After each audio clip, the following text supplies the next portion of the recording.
messieurs, bonsoir et bienvenue à tous dans ce nouveau numéro. Alors, le sujet d'actualité, nous en parlons, la situation sécuritaire dans l'Est de la République démocratique, suspension de certains partis politiques dont les responsables ont participé au conclave tenu dernièrement autour de l'ancien président de la République, Joseph Kabila. Madame, messieurs, l'économie de la RDC, à combien aujourd'hui revient $1 en francs congolais? Nous en parlons sur ce plateau avec Eric Ngaloula. Bonsoir. Bonsoir, Norila. Je rappelle que vous êtes député national honoraire et membre du parti présidentiel Union pour la démocratie et les progrès sociaux. Absolument. Alors, comment se porte l'UDPS après cette réconciliation? Déo Bizibou, Augustin Kabouya regardent désormais dans une même direction. Absolument. Merci de m'avoir reçu sur votre plateau. L'UDPS se porte à merveille maintenant parce que vous savez qu'après la crise qu'on a connue entre deux camps qui se revendiquaient le leadership du parti, le président de la République, son Excellence Félix Tshisekedi, qui est président du parti mais empêché, avait donné des orientations... Qui reste l'autorité de référence du parti. Absolument. Avait donné des orientations début septembre pour que les deux camps puissent se mettre ensemble afin de préparer le congrès de l'UDPS au mois de décembre, à la première quinzaine du mois de décembre, ce qui est en train d'être fait.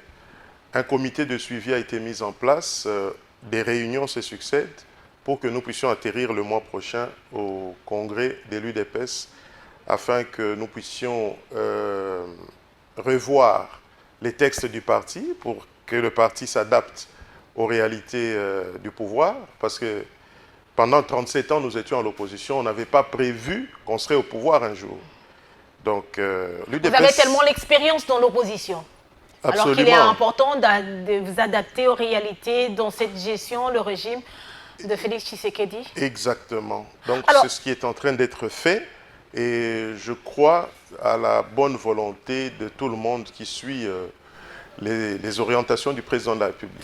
Mais c'est bien aujourd'hui, l'UDPS qui regarde dans une même direction, mais ça inquiète quand même le peuple congolais qui estime que vous avez eu le temps, vous avez perdu beaucoup de temps et que le temps qui vous reste ne représente rien. Par rapport aux réalités, disons, oui, aux problèmes 2028, de la population. C'est d'ici, oui, oui, par rapport aux problèmes, la gestion du pays. Oui, la gestion du pays, si nous devons dresser le bilan du président à mi-parcours de ce deuxième mandat, il y a beaucoup de choses qui ont été faites. Lesquelles? Lesquelles? Plus de 4 millions d'enfants sont rentrés à l'école parce que sous l'ancien régime, la gratuité de l'enseignement n'était pas effective. Et ça, c'est une réalisation de son premier mandat. Absolument, mais qui continue. Qui continue. Vous êtes du Kasaï oriental, je suppose. Vous avez vu la construction de l'université officielle de Mbujimaï. Kananga est en train d'être construite. Mbandaka va commencer bientôt. Bunia, n'en parlons pas. Au niveau des infrastructures aéroportuaires, Mbujimaï est en train d'être construit. Kananga, Kolwezi est inauguré. Kisangani, la route Kalamba-Mbouji pour désenclaver le Kasaï.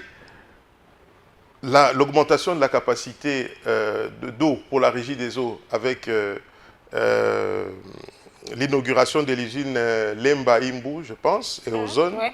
Donc, tout ça était en train d'être fait si le Rwanda, avec les puissances occultes, n'avait pas soutenu les pantins, les Congolais qui acceptent d'être sous les dictats des étrangers. Permettez-moi... Vous n'aurez pas tenu ce discours, ou une certaine opinion n'allait pas tenir ce discours-là. Donc, cela vient entraver, au fait, et empêcher le président et le régime de continuer à travailler pour l'intérêt du peuple. Et Ngaloula est en train de présenter déjà des excuses pour dire que ne soyez pas rigoureux envers le régime de Tshisekedi parce qu'il y a eu cette guerre qui n'a pas permis à ce qu'aujourd'hui, qu'on n'ait pas des ventres affamés. Je vous parle de la réalité. Nous constatons la même chose, on voit la même chose. Tous les Congolais savent que nous avons quitté d'un budget de 4 milliards, 3 milliards et demi, 4 milliards en ressources propres, jusqu'à 16 milliards. Je suis un député national honoraire qui était membre pendant 5 ans de la commission ECOFIN à l'Assemblée nationale. Donc, je sais de quoi je suis en train de vous parler. Donc, si nous devons parler de la santé, vous avez Mamayemo à côté de chez vous ici, qui a été construit. Vous avez l'hôpital général de Jason Sendu à Lubumbashi. Donc, le président, lorsqu'il a renouvelé, le peuple a accepté de renouveler son deuxième mandat, était déjà sur la bonne direction, mais cette histoire de guerre... Alors, si sur ce plateau, vous affirmez que Félix-Antoine Tshisekedi a fait beaucoup depuis qu'il est arrivé au pouvoir, pourquoi une certaine opinion continue à affirmer que Félix est rejeté par cette population qui lui avait accordé toute sa confiance? C'est de la mauvaise foi. Parce que cette opinion-là, je pense que c'est une certaine opposition qui est à court d'arguments, qui sait que Tshisekedi est en train de travailler. Mais ce n'est pas parce qu'il y a toujours des ventres qui continuent à être affamés. Parce qu'un ventre affamé n'a point d'oreille. Mais, vous savez, beaucoup reste à faire. Il a fait beaucoup de choses et beaucoup reste à faire. Tous les moyens qui sont mobilisés, qui sont dépensés pour mettre fin à la guerre de l'Est, pourraient être réorientés à autre chose. Il y a par contre, par exemple, la gratuité de la maternité qui est effective aujourd'hui dans plus de 10 provinces, je crois. Donc, le travail est en train d'être fait et il ne suffit pas de s'arrêter sur une certaine opinion qui sait que Tshisekedi est en train de travailler. En sécurité à Kinshasa, en sécurité à travers le pays, on en parle des braquages, des criminels qui ne cessent d'opérer. Et on estime que ça, c'est ce que le régime Tshisekedi a amené, selon certains observateurs. Dans tous les pays du monde, Madame chère Noëlla, la sécurité zéro n'existe pas. Même en plein New York, aux États-Unis, même en Afrique du Sud, même à Paris, il existe des bandes. Je ne justifie pas le fait que l'État, l'autorité de l'État doit régner. Mais la situation devient quand même inquiétante à Kinshasa. Mais, permettez-moi, mais au Congo, c'est comme les autres pays. Je viens de vous dire, c'est comme les États-Unis, c'est comme Los Angeles. Mais la situation devient inquiétante. Oui. À Kinshasa. Le vice-premier ministre, ministre de l'Intérieur, s'emploie à rétablir l'autorité... Jacquemain Chabani, oui. Il s'emploie à rétablir l'autorité de l'État sur l'étendue du territoire. Là, c'est selon vous, hein, Eric Ngeloula, parce que j'ai lu quelque part sur les réseaux sociaux quelqu'un qui a dit Jacquemain Chabani a quand même battu les records de l'insécurité, surtout à Kinshasa. Surtout à Kinshasa. Donc avant Jacquemain Chabani, il n'y a jamais eu de braquage, il n'y a jamais eu... Le phénomène Koulouna a commencé avec Jacquemain Chabani, avec l'UDPS. Mais quand on parle de record, on voit le record, c'est-à-dire qu'il est allé au-delà de ce que les autres ont laissé. Non, le Koulouna... Mais qui nous ont amené ces histoires de Koulouna ici? C'est l'ancien régime. Mais vu la continuité... à votre bouc émissaire, l'ancien régime. Ce n'est pas notre bouc émissaire. Nous avons hérité... Depuis. Oui, il est parti depuis, mais nous connaissons les causes profondes des problèmes que nous sommes en train de connaître aujourd'hui. 6 ans après, 7 ans après, vous accusez toujours Joseph Kabila? Mais absolument, c'est le patron de l'AFCM 23. C'est le nouveau patron de Sauvons le Congo, qui est sa branche politique maintenant, et il est patron de la branche armée. Donc si ce pays ne décolle pas, c'est parce que... Vous oubliez que Kabila a passé 18 ans à la tête de ce pays. Ce pays a été infiltré au niveau de l'armée, au niveau de la police, au niveau des services de renseignement. Mais est-ce que ce discours tient encore à ce jour? Absolument, ça tient. On a arrêté des hauts gradés de l'armée.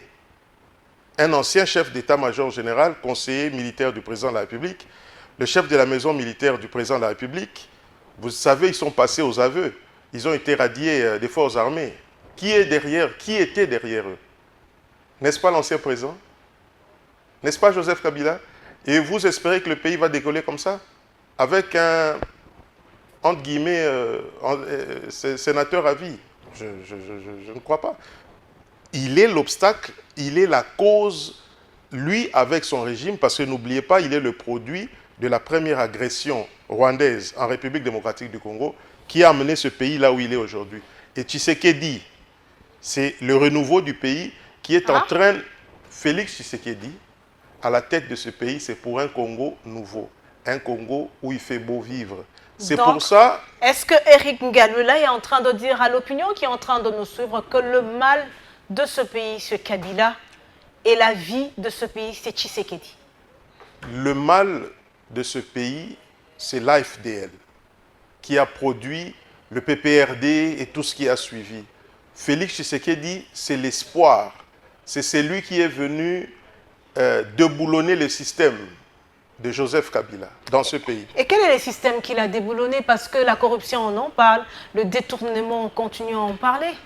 À l'époque de Kabila, avez-vous entendu l'IGF travailler? Tout, c'est bien. On ne dit pas que, je viens de vous dire que beaucoup de choses restent à faire, mais au stade où nous sommes aujourd'hui, sous Tshisekedi, on en parle. Les gens sont libres de dénoncer. Peut-être que pour l'instant, lui-même le dit, le président de la République le dit, que la justice ne fait pas assez son travail parce que c'est une justice malade. Eh bien, nous continuons à faire la différence avec l'ancien régime. N'ayez pas une mémoire courte. Vous oubliez Panama Papers à l'époque de Kabila. Il y a eu des scandales. L'Amiba aujourd'hui, si elle est par terre, c'est sous le régime de Joseph Kabila. Donc, mais si l'Amiba est par terre, pourquoi? Tu sais que depuis qu'il est arrivé, il a essayé de tout mettre pour que l'Amiba puisse se relever. On n'y arrive toujours pas. Et là encore, c'est Kabila, c'est l'ombre de Kabila qui fait à ce que l'Amiba ne se relève pas. On ne résoudra pas tous les problèmes. Peut-être on va en parler avec vous avant la fin de cette émission. 5 ans, ce n'est pas assez pour résoudre les problèmes du Congo. Mais 5 ans, on devait avoir des signaux forts. Oui, les signaux sont là. Je ne vous ai pas dit tout ce que Tshisekedi a fait parce qu'il fait beaucoup de choses avec son régime, avec son pouvoir. Mais je vous dis simplement que 5 ans, ce n'est pas assez. Si vous me parlez de l'Amiba, elle sera relancée. Lorsqu'il a été, le président a été à Mbujimaï fin 2024, il a parlé de 50 millions de dollars pour la relance de l'Amiba. Et la RDC manque 50 millions de dollars? Ce n'est pas par rapport à ça. L'Amiba est une société en faillite, dépouillée pendant les guerres de 98 avec Laurent Désiré Kabila. Donc, ce qui veut dire que cette société en faillite, elle est super endettée, elle a des passifs, elle a des actifs. Ce montant, selon le directeur général de l'Amiba, ne peut pas être mis sur le compte de l'Amiba parce que les créanciers de l'Amiba vont prendre leur argent. Vous voyez? C'est pour ça qu'apparemment, il y a un compte qui a été ouvert afin de gérer ces fonds-là. Donc, c'est le problème que connaît le Kasaï oriental parce que le poumon économique, c'était l'Amiba. Dès que ça sera relancé, vous verrez qu'il y aura une différence. Alors, Eric Ngalula, tantôt nous avons essayé de parler de la situation sécuritaire. Vous avez fait allusion à cette plateforme qui a été créée autour de Joseph Kabila Kabange, Sauvons le Congo. Alors, quel est votre regard aujourd'hui de la situation sécuritaire? Vous le savez très bien que depuis un temps, la RDC est au front contre l'AFC M23, contre le Rwanda, aujourd'hui identifié comme agresseur de la République démocratique du Congo. Oui. La question est... Votre regard d'abord. D'accord. Oui, votre regard de la situation. Aujourd'hui, je ne suis pas surpris. Hein. Je vous ai parlé ici de... Ça a toujours été l'ambition du Rwanda.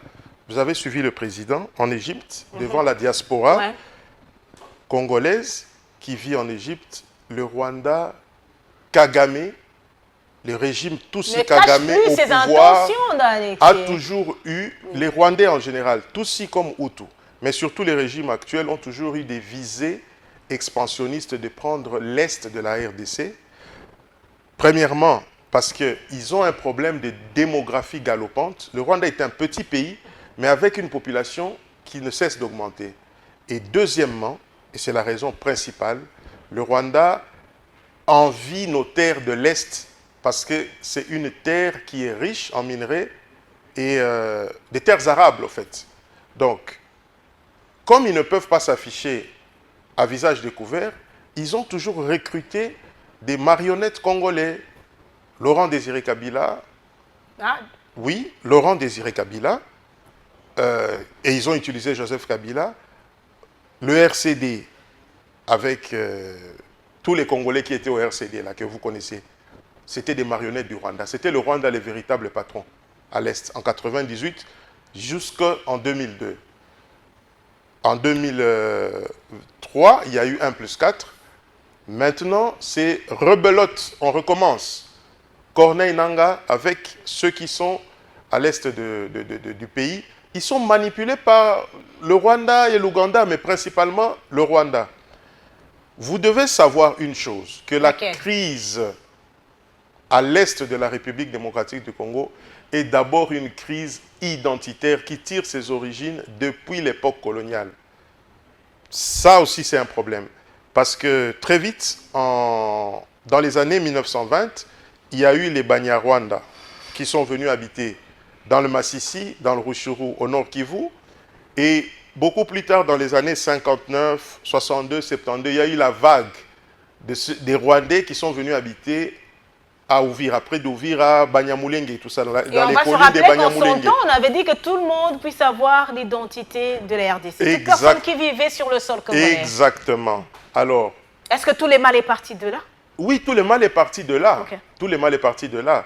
Donc, quand on dit qu'ils sont des Congolais, oui, ils sont des Congolais si ils respectent les lois congolaises, ils sont des Congolais. Mais d'origine... Les racines d'origine rwandaise. Parce que quand vous allez aux États-Unis d'Amérique, vous voyez les Hispaniques, ce sont des Américains, mais on dit d'origine hispanique. Ce n'est pas de la xénophobie.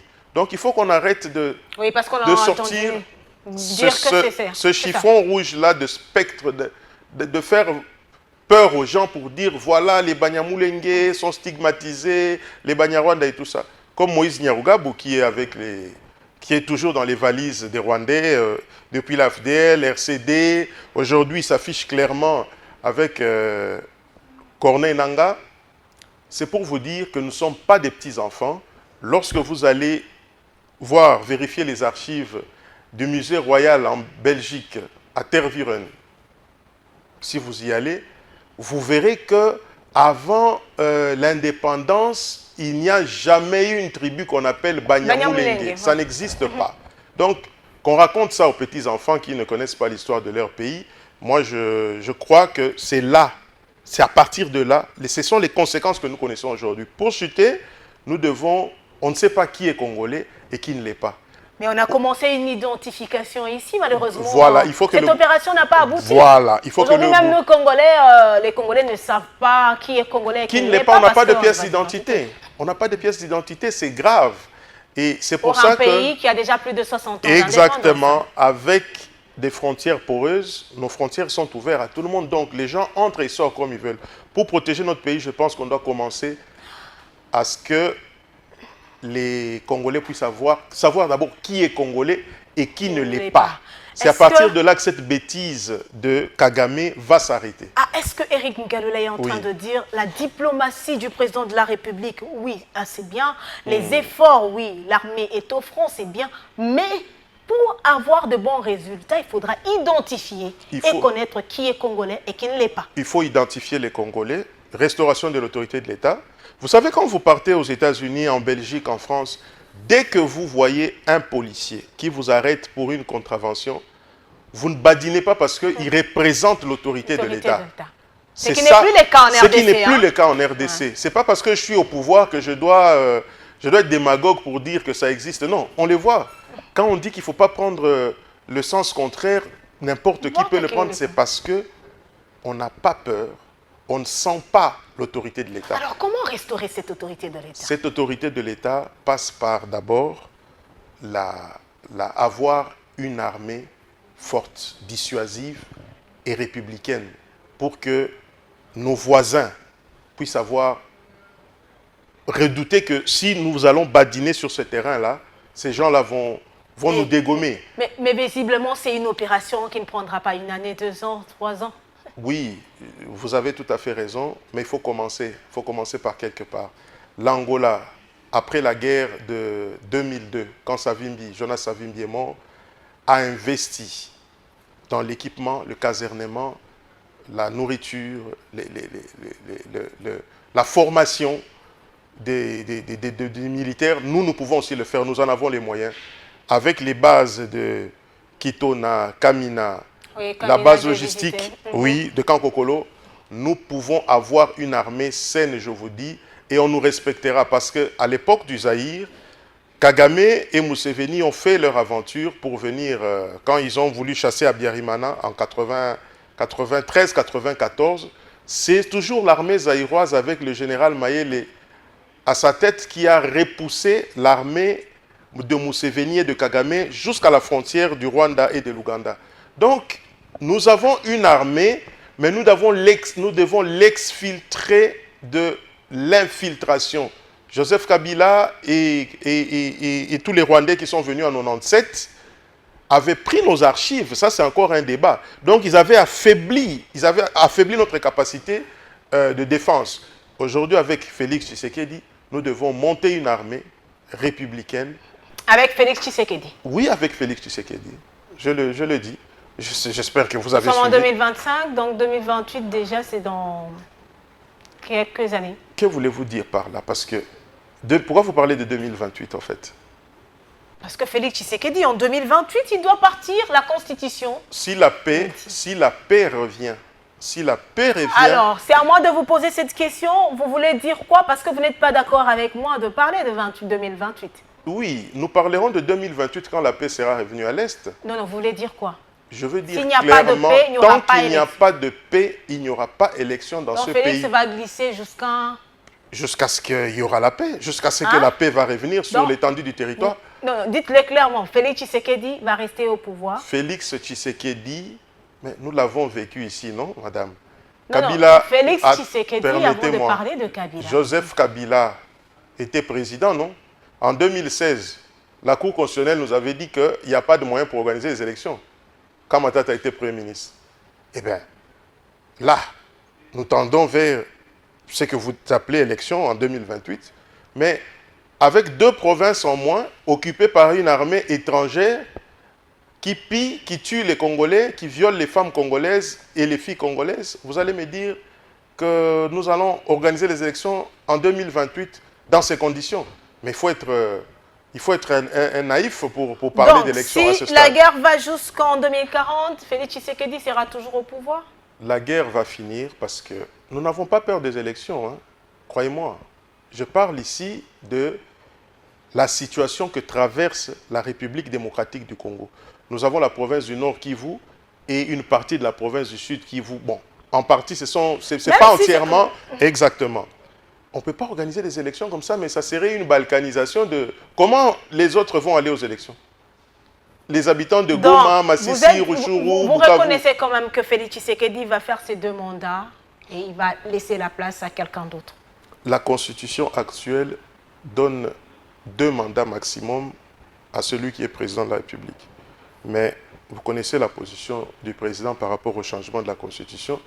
Et ma position ici, c'est moi qui dis ce que je pense, Oui, qu'il faut changer Eric Ngalula Ilunga, acteur politique en République démocratique du Congo, membre de l'UDPS Tshisekedi, soutient le changement de la constitution en République démocratique du Congo. Après la guerre.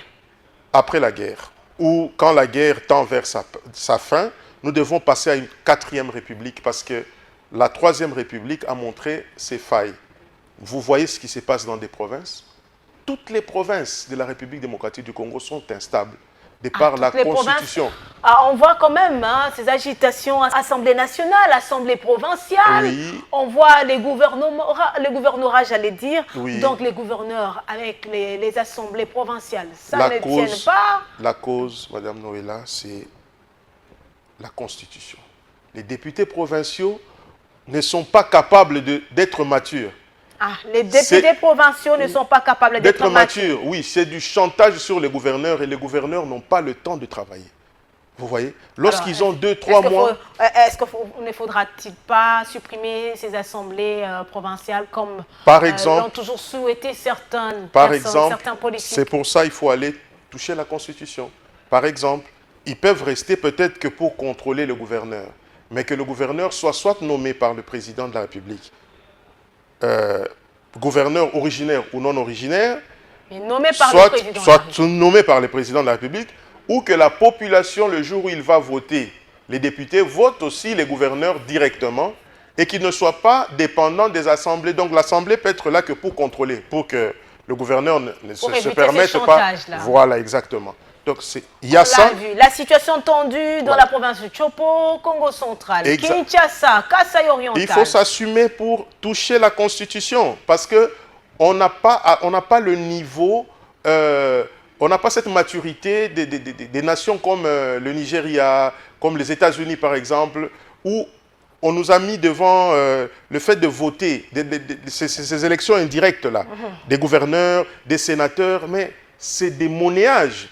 En 2021, moi-même, j'étais candidat gouverneur. Ah donc, vous confirmez qu'il y a eu une corruption comme pas possible. Mais le président de la République en 2024 avait appelé l'ex-ministre de la Justice, Madame Rose Mutombo, pour lui dire que, voilà, j'entends des faux bruits, que voilà, il y a des... On veut monnayer les suffrages. Moi-même, j'étais candidat gouverneur en 2021. Mais quand tu cherches, la Constitution dit que c'est les électeurs. Mais quand tu cherches les députés provinciaux, ils ne te parlent que de l'argent. C'est l'argent. Il n'y a aucune préoccupation de changement. Et là, c'était dans quelle province du Kasaï oriental, oui, chez moi. Donc, ces députés provinciaux ont exigé l'argent. Ils n'ont pas vu l'expérience. Je vous dis que c'est au plus offrant. Même quand ils le font... Donc, celui qui était sorti, c'est lui qui a donné le meilleur. Je ne vais pas sur ce terrain-là. Je vous dis que moi, Ngaloulé Eric, quand j'étais candidat gouverneur, lorsque tu approches des députés provinciaux, vous ne parlez même pas développement. Argent. Et c'est l'argent. Je vous dis qu'il y en a... Le dernier avait demandé combien, ou le premier? Il y en a... Environ combien ils ont? Nous ne sommes pas arrivés à ce stade-là parce que je n'étais pas retenu comme les candidats de l'UDPS. Mais je vous dis simplement qu'au stade des primaires, quand il faut prendre contact avec les députés, d'abord c'est des transports qu'il faut donner. À chaque rencontre. Oui. Et c'est du chantage. Hein. C'est quand tu es là, comme on est là, dès que je me déplace, l'autre qui vient... Ah, celui-là, qu'est-ce qu'il pense? Moi, je vais... vous voyez que dans cette situation, comment les provinces se développeront dans ce pays-ci? C'est compliqué. Je pense que c'est la conséquence de ce qui se passe aujourd'hui. C'est la conséquence, voilà. On ne développera jamais nos provinces. Jamais. Jamais avec tant cette que situation. La mais je vous dis, Kisangani, Chopo, Kasaï oriental, Kasaï central, ça a voulu bouger un peu. Congo central. Congo central. Maïndombe aussi, je crois. Oui, Kinshasa aussi. Kinshasa aussi. Si on ne touche pas à la Constitution, c'est compliqué, Madame Noëlla. Et les 5 ans que je viens de vous dire, pour moi, il faut passer à 7 ans. Parce que 5 ans... Il faut 7 ans pour le président de la République. Oui, parce que tout est à refaire dans ce pays. Tout. Tout est à refaire. Alors, sauvons le Congo. Oui. On va se rappeler que la famille politique de Joseph Kabila avait affirmé que l'ancien président a appris de sa gestion, il a compris beaucoup de choses dans l'opposition et il revient avec cette plateforme Sauvons le Congo pour sauver les Congos qui sont en danger avec Félix-Antoine Tshisekedi. Que répondez-vous à ceux qui affirment que Joseph Kabila s'affiche comme sauveur? Excusez-moi. Ça, c'est ceux qui n'ont rien compris de la politique congolaise. Joseph Kabila a passé 18 ans à la tête de ce pays. Mais aujourd'hui, il est donneur de leçons parce qu'il a appris. Il manipule une partie, je ne dirais pas tout le monde parce que les exceptions existent, il manipule une grande partie de la classe politique congolaise. Depuis... Jusqu'à manipuler même Franck Diongo qu'il avait mis en prison. Mais absolument. Je ne vous le fais pas dire. Diongo était en prison, pissait le sang, excusez-moi le terme. Aujourd'hui, Diongo s'affiche avec Kabila. Non, mais parce qu'il a compris que Joseph Kabila, bon, c'est selon ce qu'il raconte, il a compris que Joseph Kabila a appris de ses erreurs. Franck Diongo, Jean-Claude Wemba, Matata Mpogno. Décevant. Matata Mpogno était condamné. D'abord, Kabila, c'est un fugitif. Il a été condamné à mort par la justice de son pays entre guillemets.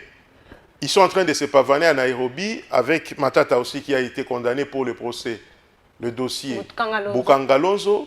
Donc, toute cette classe politique que moi j'étais en train d'observer, d'apprécier quand j'étais beaucoup plus jeune, je constate aujourd'hui qu'ils sont manipulés par le Rwanda, par Joseph Kabila qui leur a donné de l'argent pour se réunir à Nairobi comme s'il n'existe pas un autre leader au sein de leur famille politique qui peuvent positionner pour les prochains enjeux. C'est décevant de la part de cette classe Pensez-vous politique. que c'est une association de frustrés? Oui, des grands frustrés. Des grands frustrés. Mais qui veulent sauver le Congo? Non, qui veulent couler le Congo. Vous imaginez, je n'aime pas citer les noms, mais je donne quelques exemples. Le professeur Théophile Bemba, ancien gouverneur de la ville de Kinshasa, qui était à l'UDPS, gouverneur, directeur de cabinet de Joseph Kabila, ministre de l'Intérieur, un éminent professeur comme ça. Néhémie Mouilania, vous allez vous retrouver comme ça devant Joseph Kabila, qui n'a plus rien à offrir aux Congolais, qui a fait 18 ans. C'est Eric Ngalula, parce qu'il est avec Tshisekedi, qui voit que Kabila n'a plus rien à offrir. Ceux qui sont avec Kabila voient que Kabila vient sauver ce pays, la RDC.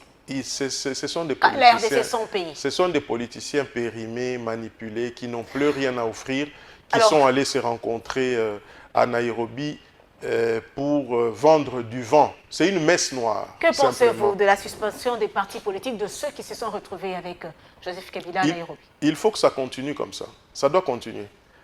Il faut qu'on continue à suspendre une dictature qui et à dissoudre.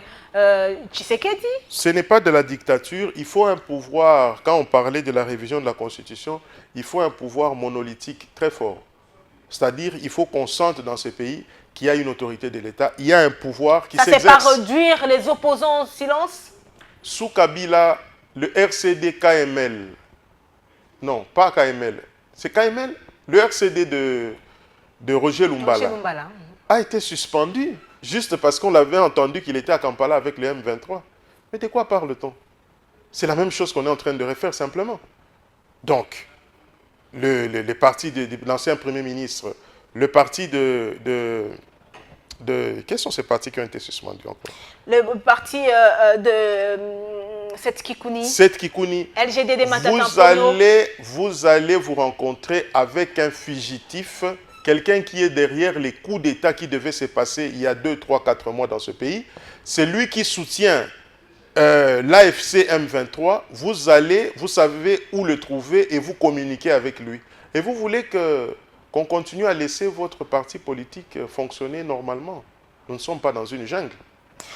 Alors, réouverture de l'aéroport de Goma, cette question qui fait parler plus d'un Congolais. La France exige, le pays de Kagame dit non. Kinshasa attend une solution. Pour faire quelle finalité dans une partie occupée par des rebelles? Quand vous suivez le ministre des Affaires étrangères du Rwanda, vous comprenez tout de suite que c'est le Rwanda qui est derrière l'AFC. L'AFC ça a déjà des mots. Il n'y a plus de... Le soutien du Rwanda à l'AFC a été déjà démontré, même les rapports des experts de Nations Unies. Absolument, ils disent qu'ils ne sont pas d'accord pour l'ouverture de l'aéroport et c'est la même position que donne l'AFC, si vous avez suivi. Or, dans toutes les guerres modernes que vous connaissez, il existe des cessez-les-feux, il existe des couloirs qu'il faut ouvrir pour atteindre la population. Donc, pour des aides humanitaires. Pour l'aide humanitaire. Donc, il faut réouvrir l'aéroport de Goma. Comme ça, on vient en aide à la population. Moi, je ne vois pas pourquoi... Mais ça ne sera pas aussi faciliter l'infiltration, une connexion entre les ennemis de la RDC et Kinshasa qui est ciblé. Non, moi je... pour que les ennemis viennent... réouvrir l'aéroport. Écoutez, je crois que les experts dans ce domaine prendront toutes les dispositions et la France en leur tête, parce que c'est la France qui a organisé cette conférence d'aide humanitaire. L'aéroport doit être ouvert parce que de toute façon, pour que cet aéroport-là soit ouvert, les autorisations, c'est à partir de Kinshasa. C'est Kinshasa qui donne les autorisations. Et... le fait que le Rwanda soit pessimiste à ce niveau, vous comprenez qu'ils ont le même langage et il n'y a plus de preuves possibles qu'on peut...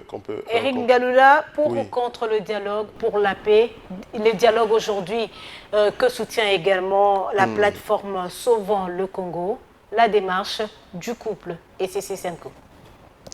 Dialogue, oui. pour la cohésion nationale, mais pas dialogue avec des Congolais pantins. Les Congolais qui violent... Et qui sont Congolais pantins dans ça? C'est Kabila, c'est Nanga? Oui, tous ceux que vous êtes en train de citer là, ils sont manipulés par les Rwandais, par Kagame.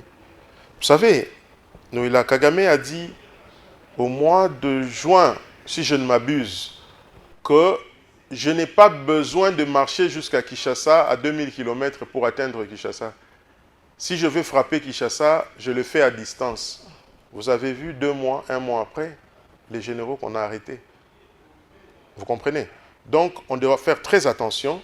Il faut que, s'il y a dialogue, c'est avec les Congolais qui reconnaissent que le pays est agressé par les Rwandais et les puissances occultes, et non un dialogue où on va nous infiltrer, il y aura des brassages, des mixages, afin que nous recommencions ce cercle vicieux, pour que dans 5 ans, 10 ans, nous retombons encore dans les mêmes travers. Donc, ce que disent l'ECC et la CENCO n'est pas un évangile. Ils n'arrivent pas à condamner clairement ce que fait Kabila.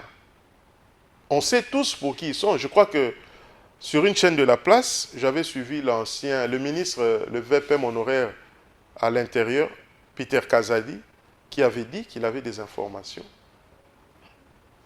non négligeables et vérifiables que la CENCO était en collaboration avec... Alors, Eric Ngalula, nous sommes pratiquement à la passé. fin de ce numéro qui vous a Oui. suivi. 2 petites questions. Vous êtes député honoraire. Oui. Alors, vous suivez de près tout ce qui se passe à l'Assemblée nationale Oui. de la RDC. Quelle est la position de Eric Ngalula? Un président qui a démissionné de ses fonctions après une pression des élus, Vital Kamerhe, et aujourd'hui, la course est ouverte pour le perchoir Oui. de la Chambre basse du Parlement. L'Assemblée nationale est une institution prestigieuse. C'est pratiquement la 2e institution du pays après la présidence de la République. Vital Kamerhe, qui est un allié du président, depuis Nairobi en 2018, était président de l'Assemblée, directeur de cabinet, Ministre de l'économie. ministre de l'économie, président de l'Assemblée nationale. Les députés ont estimé, j'étais député, je sais comment ça se passe. Nous avons un règlement d'ordre intérieur. Lorsque les députés, en français facile, ne veulent plus d'un président ou d'un membre du bureau ou de tous les membres du bureau que vous voyez là, ils ont des actions qu'ils peuvent initier. Ce sont des pétitions, des motions de défiance, tout ce que vous connaissez, pour faire partir les membres du bureau. Il n'y a eu aucune pression. Les députés, Il n'y a pas eu des mains noires contre pas du tout. Vital Kamerhe? Pas du tout, pas du tout. C'est ce qui a fait que le président Kamerhe, qui sûrement, comme dans le passé, a eu à servir ce pays, servira encore ce pays autrement, parce qu'il dit souvent que ce n'est pas la fonction qui fait l'homme, c'est l'homme qui fait la fonction. Donc peut-être demain, il sera autre chose. Et la course est ouverte. On a tous suivi que c'est Aimé Boji qui est le choix de l'Union sacrée pour être président de l'Assemblée nationale. Un ministre il était ministre, il démissionne, il revient à l'Assemblée nationale prendre le perchoir. Oui. Est-ce que l'Union sacrée de la nation a carence des personnes? C'est une question que se posent certains Congolais. Comme s'il n'y avait pas d'autres personnes au sein de l'Union sacrée à l'Assemblée nationale. L'Assemblée nationale qui compte aujourd'hui 500 députés. Oui. Vous savez très bien que c'est l'une des raisons dont je suis en train d'évoquer ici par rapport à notre Constitution. Vous savez qu'il y a beaucoup de choses qu'il faut respecter, la représentativité. Donc, il faudra changer la Constitution pour résoudre tous ces problèmes, je vous dis. Problèmes. Déjà, pour élaborer un règlement d'ordre intérieur, des fois, ça nous prend 3 semaines, voire 1 mois, juste pour les règlements d'ordre intérieur, quand il y a un bureau d'âge. Or, c'est des choses qui se font en 2-3 jours en Europe, en Amérique, en Afrique du Sud. Donc, vous voyez tout ce temps qu'on perd là. La solution, aujourd'hui, pour un Congo fort, uni et prospère, passe par la révision de la Constitution. Quatrième changement. De la Constitution. Oui. Quatrième République. La révision. Donc, toucher même les articles verrouillés. Oui. Et ce pouvoir, c'est le peuple qui l'a. Parce que c'est le peuple qui avait voté la Constitution de 2006. Et c'est le même peuple qui peut changer cette Constitution. Donc, pas d'épouvantail, pas de peur bleue, de peur grise, je ne sais pas comment on appelle ça, pour dire à la population, non, on ne peut pas changer la Constitution. Il faut une nouvelle constitution qui va résoudre Alors, on n'a plus assez de temps. Économie, les RDC, aujourd'hui, le taux se change à 2200. Alors, certains sont en train de craindre un rebondissement au-delà de ce taux qui existait hier. Est-ce aussi une crainte pour vous? L'économie congolaise est une économie extravertie. On dépend des importations. Vous savez que chez nous, on produit presque rien. Oui, hein. Et la monnaie, on n'a pas confiance en notre monnaie. Ah, les Congolais n'ont pas confiance. Même moi, on aime toujours, on est à l'aise quand on a les dollars en main. Quand vous avez des francs congolais, vous n'êtes pas à l'aise. C'est pour ça que vous voyez tout ce que vous êtes en train de voir. Et ça tire des origines lointaines. C'est depuis la zaïrianisation et tout ça. Mais bref, aujourd'hui, le gouverneur de la Banque centrale, je l'ai suivi, qu'ils ont injecté 50 millions de dollars pour stabiliser cette histoire de la monnaie qui était, quand on était en 2019, on était à 1600, 1700, nous sommes arrivés jusqu'à 2800. 2800. Les Congolais, des fois, on ne sait pas ce qu'on veut. Pendant la campagne, ils ont dit au président, les Kambouato, on est arrivé à 2800, ça s'est stabilisé pendant un an, hein, avec le gouvernement souminois. Et aujourd'hui, ça baisse. C'est vrai qu'il y a des produits et des services qui n'ont pas baissé, ce qui fait que le Congolais perd son pouvoir d'achat. Mais le ministre de l'économie travaille là-dessus. L'essence à la pompe avait quand même baissé, je crois, de 300 francs le litre. Certains produits aussi ont baissé de 10 000, 5 000 francs, mais il y a des produits qui n'ont pas du tout baissé. Ça a quand même impacté le panier de la ménagère. Absolument. Le ministre de l'économie est en train de s'y atteler dans tous les pays du monde. Lorsqu'il y a des phénomènes pareils de taux, même en Afrique du Sud, le ministre de l'économie s'y attelle pour suivre que les prix puissent correspondre au niveau de taux. Donc, moi, je crois qu'il faut soutenir l'action de notre gouvernement de ce point de vue. Alors, Félix Tshisekedi était en Égypte, à Doha, toujours à la recherche de la paix dans l'Est de la République démocratique du Congo. Et Ngalula, c'est complètement fini pour ce numéro qui vous a reçu. Vous avez quelques minutes pour vous adresser à cette population qui vous a suivi. Oui, je m'adresse, merci pour l'opportunité que vous m'avez donnée. Je m'adresse à la population congolaise, qu'elle puisse, la jeunesse de notre pays doit prendre conscience que nous n'avons qu'un seul pays. Et la chance que nous, Congolais, avons aujourd'hui d'avoir un Congolais que nous connaissons à la tête de ce pays nous permet de dire non au dictat, à l'agression du Rwanda, parce qu'on vend mal la chose. Hein. On veut présenter la chose comme si Tshisekedi est en train de mal gouverner le Congo. Il n'y a pas un problème de gouvernance, c'est un problème d'agression. Le pays a été agressé, comme en 1996, comme en 1998 par le Rwanda. Et ils ont voulu refaire cette aventure, mais ils sont encore très loin là-bas. Et je crois que le président est en train de s'atteler diplomatiquement et militairement. Nous devons soutenir l'action du président de la République afin que notre pays puisse décoller et connaître cette étape d'émergence et pour léguer aux générations futures un Congo où il fait beau vivre.